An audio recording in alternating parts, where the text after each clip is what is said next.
Hello दोस्तों, नमस्कार। मैं विकास कुमार, एक जनसंपर्क प्रोफेशनल। जैसा कि हम सभी जानते हैं, बिहार में विधानसभा चुनाव की घोषणा हो चुकी है और हम अपने नए प्रतिनिधि का चुनाव करने जा रहे हैं और नई सरकार का गठन भी उसी के आधार पर होगा जैसा कि आप प्रतिनिधियों का चुनाव करेंगे। तो मैं कुछ बातें कहना चाहता हूं जो आप नई प्रतिनिधि को चुनने से पहले यह चीज़ें सोच सकते हैं। जब आपके यहाँ पे कोई वोट मांगने जाता है जी, या वो पुराने प्रतिनिधि हैं जिनको आपने पहले चुन के उनको विधानसभा भेजने का मौका दिया, लेकिन स्थिति जस की तस बनी बनी हुई है, या फिर वो नए प्रतिनिधि हैं जो आपके पास वोट मांगने आ रहे हैं और वो आपकी बातों को विधानसभा में पहुंचाना चाह रहे हैं। तो जिनको आप अपने नेतृत्व की जिम्मेदारी देंगे, तो उनसे कुछ मूलभूत सवाल हैं कि यह पूछना आपके लिए बहुत ज़रूरी है। जैसा कि पहले आप उनसे ये पूछें कि क्या आप हमारे क्षेत्र से वाकिफ़ हैं। क्या आपको पता है कि हमारे क्षेत्र का क्षेत्रफल कितना है, वहाँ पे किस वर्ग के लोग रहते हैं, कितने किसान हैं, कितने बेरोजगार लोग हैं, कितने मतलब जाति और धर्म के लोग हैं, उन सब की आर्थिक स्थिति कैसी है, उन सबको की मूलभूत समस्या क्या है, क्या वहाँ के स्कूल अच्छे हैं, क्या वहाँ के अस्पताल अच्छे हैं, क्या वहाँ सुरक्षा है इस तरह की कि लोग जो गांव के महिलाएं और अन्य लोग हैं वो रात सुबह शाम इधर उधर जा आ सके, क्या ऐसी व्यवस्था है, या फिर आप घर से बाहर निकलने में डरते हैं। तो इन सब सवालों को आप ध्यान में रखते हुए अपने प्रतिनिधित्व का चुनाव करें और उनसे ये ज़रूर पूछें कि जो हमारे आसपास की जो शिक्षा व्यवस्था है, जो हमारे क्षेत्र की शिक्षा व्यवस्था है, क्या वहाँ पे सरकारी स्कूल में उतने लोग अपने बच्चे को पढ़ा पा रहे हैं जितने कि प्राइवेट में लोग जाते हैं। मतलब ये ज़रूर तुलना कीजिए कि सरकारी स्कूल की व्यवस्था कैसी है और प्राइवेट स्कूल की व्यवस्था कैसी है। तो हमें सिर्फ सरकारी स्कूलों पे सवाल करने हैं, क्योंकि यह सरकार हमारे मतलब टैक्स से सारी स्कूलों और सारे हॉस्पिटलों को चलाया जाता है। तो हमारी ये जिम्मेदारी बनती है कि उन व्यवस्थाओं की स्थिति क्या है, उस तरह से हम उसको समझें, और क्या उन सभी स्कूलों में ये ऐसी व्यवस्था है जहाँ पे हमारे बेटे बेटियां पढ़ के, हमारे बच्चे पढ़ के वहाँ से अपने भविष्य संवार पाएँ।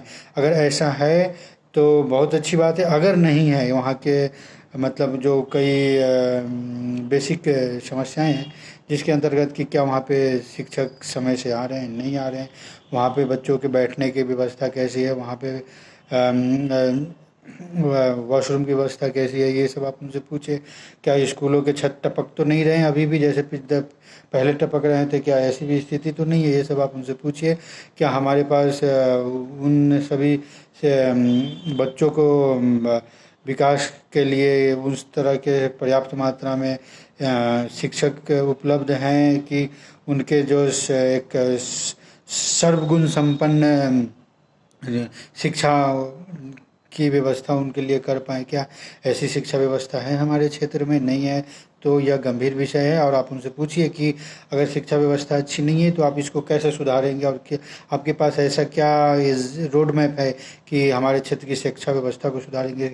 उसी तरह हम आ जाते हैं स्वास्थ्य व्यवस्था की बात कर लेते हैं। स्वास्थ्य व्यवस्था भी ऐसा है कि गाँव में उस तरह की जो अस्पताल ब्लॉक लेवल पे दिया गया है, क्या वहाँ पे आपातकालीन व्यवस्था है, क्या वहाँ पे वो लोग जब चाहे तभी जा सकते हैं कि नहीं जा सकते, वहाँ पे डॉक्टर नियमित आ रहे हैं नहीं आ रहे हैं, वहाँ के जो नर्सेज हैं या फिर कोई मेल स्टाफ है, क्या वो इतना ट्रेंड है कि लोगों का इलाज कर सकता है, क्या उतने क्वालिफाइड हैं ये लोग। तो ये सब आप देख लीजिए कि किस तरह की आपकी स्वास्थ्य व्यवस्था है, क्योंकि शिक्षा और स्वास्थ्य व्यवस्था ऐसी व्यवस्था है कि आपके घर के आसपास होना चाहिए, ताकि आप अपने खेत में भी काम कर रहे हैं, अपने कुछ इधर उधर कुछ रोजगार भी कर रहे हैं, तो आप इन सभी व्यवस्थाओं अगर आपके पास अच्छी होगी तो आप सुकून से रह पाएंगे। तो इस शिक्षा और स्वास्थ्य की व्यवस्था जो है वो ज़रूर इंश्योर कर लें कि भाई अपने क्षेत्र में अच्छा होना ही होना चाहिए, और वोट उन्हीं व्यक्ति को दो जो इस व्यवस्थाओं को समझते हों,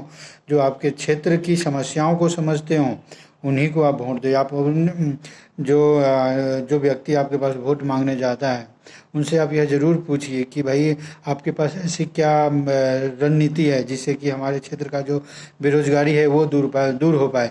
क्या आपके पास कोई नीति है जिससे यहाँ पे रोजगार मुहैया कराया जाए? क्या आप कुछ ऐसी संस्था ला रहे हैं हमारे क्षेत्र के लिए, कोई ऐसे इंडस्ट्री या कुछ इस तरह की चीज़ें डेवलप कर रहे हैं जिससे हमारे गांव के महिलाएं और युवाओं को रोज़गार दे पाएँ वहाँ से, और वहाँ से वो रोजी रोटी कमाएं? हमें बाहर जाना पड़ता है आजकल। ये बहुत ही गंभीर विषय हो गया है कि बिहार के अंदर से पलायन बहुत जोरों से चल रहा है, और ये अभी से नहीं, पिछले 50-60 सालों से ऐसा चल रहा है। क्योंकि पलायन तभी होता है जब आपको अपने क्षेत्र में मूलभूत सुविधाएं नहीं मिल पाती, आपको रोज़गार नहीं मिल पाता। तो आप अपने क्षेत्र के जो उम्मीदवार हैं उनसे पूछिए कि क्या आपके पास कोई ऐसी रणनीति है जो पलायन को रोक पाए। जो हमारे हुनरमंद लोग हैं, जो हमारे लोग बाहर जाते हैं, दूसरे राज्यों में जाते हैं और वहाँ के विकास में योगदान देते हैं, क्या उन लोगों को आप यहाँ पे हमारे क्षेत्र में ही रोजगार देने की कुछ ऐसी नीति बनाए हैं आपने? ये सब उनसे पूछिए ताकि पलायन रुके और हम एक आत्मनिर्भर बिहार की बात करते हैं कि हमारा जो राज्य है वो आत्मनिर्भर बने। हम उन सारी व्यवस्थाओं को एक चैन में डेवलप कर लें जो कि एक दूसरे के ऊपर निर्भर हो, और हमारी जो नीति है, हमारी जो विकास की नीति है वो निरंतर जारी रहे। तो क्या आप इन सब चीज़ों को समझते हैं? आप उनसे पूछिए। जो उम्मीदवार आपसे वोट मांगने जाए उसके बहकावे में ना आए। आप उनसे पूछिए कि क्या आप हमारे क्षेत्र के विकास के लिए आपके पास कोई नीति है? क्या हमारे जो युवाएं और महिलाएं जो बेरोजगार है उसके लिए कोई वैकल्पिक रोजगार की व्यवस्था है आपके पास? जी, हमारे गांव में यह बहुत ज़्यादा देखा गया है कि जो लड़कियां हैं वो 7वीं 8वीं के बाद वापस घर आ जाती, फिर वो ना स्कूल जाती है, कॉलेज की तो दूर की बात है गई। तो क्या उन लड़कियों को, उन युवाओं को क्या आप ऐसे सिस्टम से जोड़ पाएंगे जहाँ पे वो स्कूली शिक्षा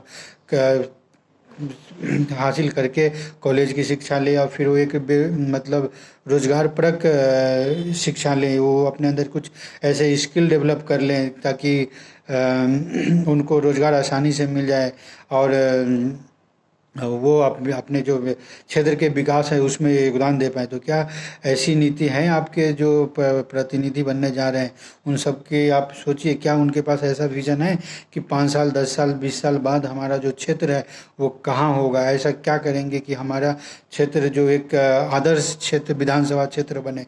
क्या आपके अंदर ऐसे हुनर हैं कि हमारी बात को आप विधानसभा में रख पाएँ? क्या हमारी बातों को आप और लोगों के बीच में रख पाएँ जहाँ से कि हम विकास की जो भी योजनाएं हैं वो अपने क्षेत्र में ला पाएँ? क्या आप ऐसा कुछ करेंगे? यह सब आप उनसे मतलब पूछ ज़रूर लें, क्योंकि जब आप वोट देते हैं तो सिर्फ आप एक वोट देते हैं, लेकिन जब ये हमारी विकास की बात आती है तो उसी वोट से डिसाइड होता है कि आपका क्षेत्र अगले 5 साल में विकास करेगा या गर्त में जाएगा।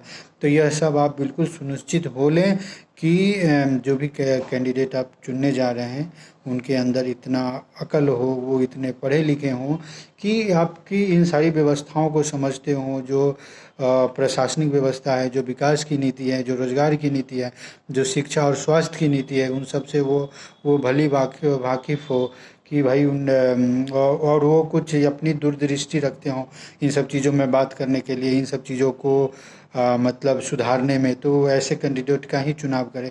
थोड़ा सा पढ़े लिखे और जानकार कैंडिडेट को चुने जो जिनके पास एक विज़न हो, जिनके पास आपके क्षेत्र को आगे बढ़ाने का विज़न हो, एक आदर्श विधानसभा क्षेत्र बनाने का विज़न हो। तो आप उन्हीं सभी लोगों का चुनाव करें, और ये मतलब जो मतदाता हैं उन्हीं की जिम्मेदारी बनती है। तो आप इन सब चीज़ों को थोड़ा सा ध्यान में रखें, और जो अपने क्षेत्र का जो प्रतिनिधि करने वाले लोग हैं और जिनका आप चुनाव करने जा रहे हैं तो बहुत ही गंभीरता से आप उनको चुनें, क्योंकि उन्हीं के ऊपर आपके क्षेत्र का विकास निर्भर करेगा। उन्हीं के क्षेत्र पे आपकी जो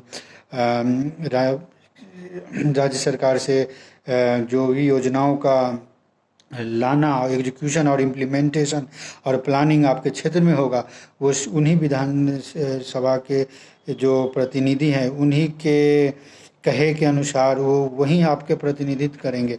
तो बड़ी सोच समझ के उनका जो है चुनाव कीजिए, और ये आपकी अपनी समस्या है या आपकी परिवार की मतलब समस्या को दूर कर पाए, आपके गांव के, आपके क्षेत्र को समस्याओं को दूर पाए, उनको समझ पाएँ, है ना। तो इस बहुत ही ध्यान रखिए इन सब कैंडिडेट को चुनने के लिए, और उनसे सवाल तो ज़रूर ही कीजिए। अगर आप सवाल नहीं करेंगे तो फिर भेड़ चाल में शामिल हो जाएंगे। तो इसीलिए आप जो गलतियां हम पिछले गत वर्षों में करते आ रहे हैं 1947 से लेके अब तक, ठीक है, तो उन सब चीज़ों को सुधारने का यही एक मौका मिलता है हमें।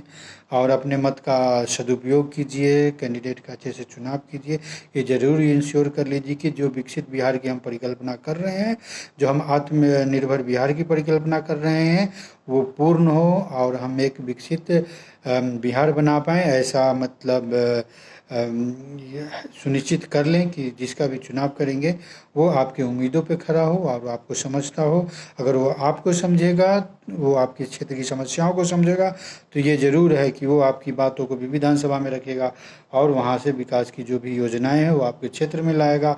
और फिर आप लोग जो है एक रोजगार और एक की नीति से जुड़ पाएंगे, एक विकास की नीति से जुड़ पाएंगे, और अपने क्षेत्र को आने वाले गत वर्षों में एक विकसित क्षेत्र बना पाएंगे। तो इन्हीं बातों के साथ मैं अपनी बात समाप्त करता हूँ। बहुत बहुत धन्यवाद आप सभी का।